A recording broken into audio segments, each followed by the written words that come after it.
Okay, so as promised, I'm going to do a couple of clips showing how to do AA as a healer.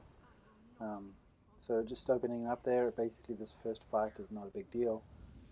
Just stack springs, drop your healing over time, and everything will be alright.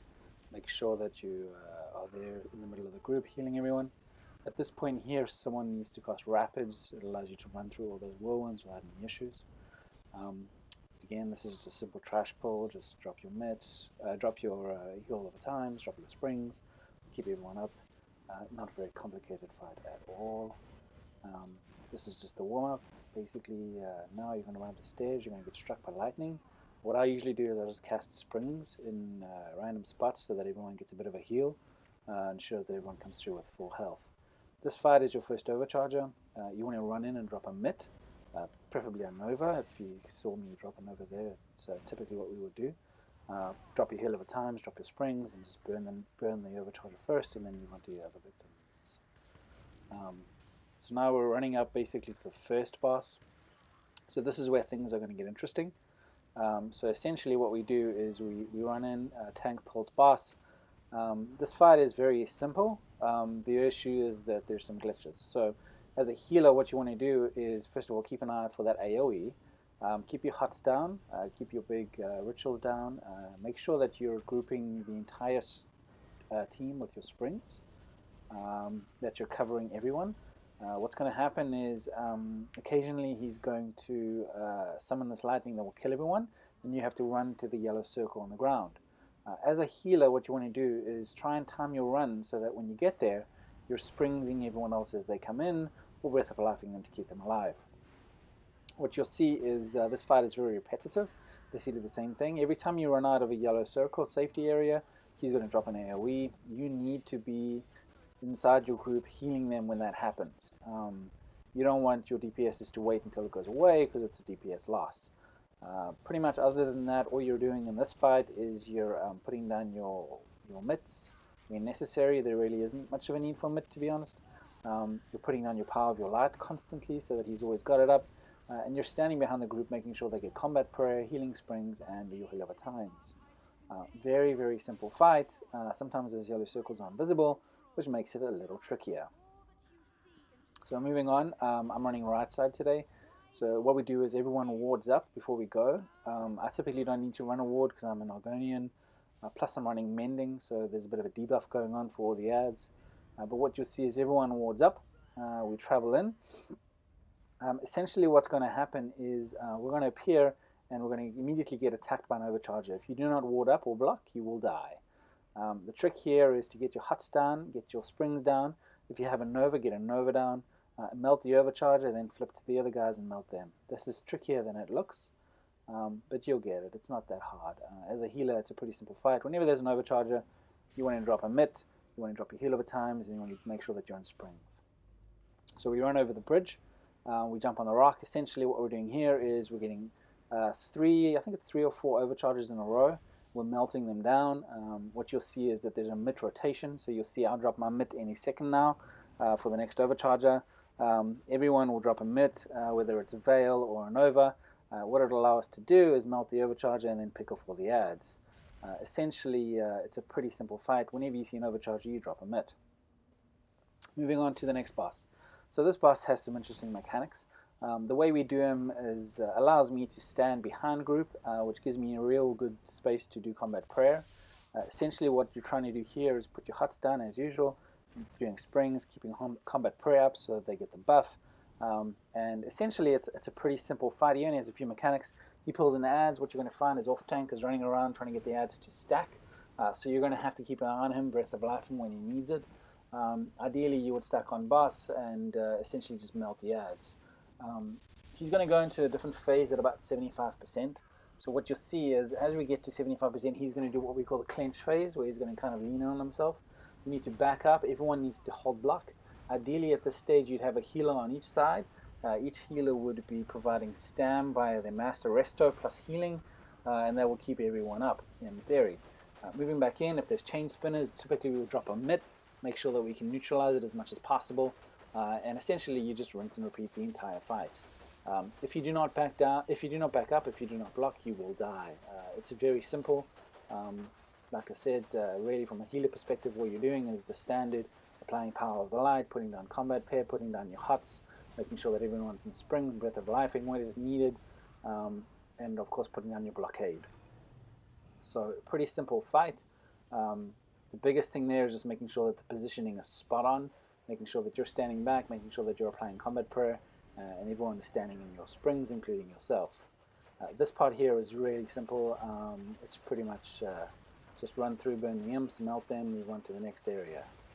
Essentially at this stage you're just doing some basic healing, providing buffs, and dropping your blockade, and giving your combat prayer.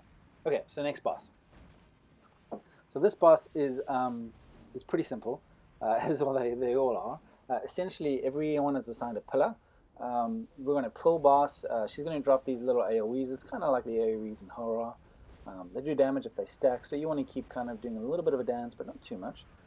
Try and keep everyone in your springs, as usual. Power of the light, combat prayer, you'll heal over times, making sure that you're constantly doing whatever you can. What we do is every split we do a warhorn, so you'll see I'm running aggressive warhorn. I also turn around and apply power of the light to every single split. This gives a nice debuff and enables them to burn faster. So essentially that mechanic is really all there is to it. It just carries on and on. If you do not kill the ads fast enough, if you do not kill the reflections, what will happen is she'll suck them all in and it'll be a wipe. 1 standing is not a big deal, 2 standing is probably a wipe, 3 standing is definitely a wipe. So pretty much all you're doing in this fight is power of the light to all the ads, power of the light to the boss, combat prayer, heal over time, springs. It's pretty standard stuff. At the end of the day, all you're trying to do is make sure that everyone stays up and you're applying as many debuffs as you can. The other thing that you need to remember is to throw your blue balls. You'll see every now and then I'll toss a blue ball out so that everyone can get their magicka. It's a big help for the group for sure. So pretty much rinse, repeat the entire fight. We melt the boss. Once she's down to really 10%, you're going to just ignore the split and melt her through. Run all the way through to the end of the boss, and then we're going to move on to the final boss.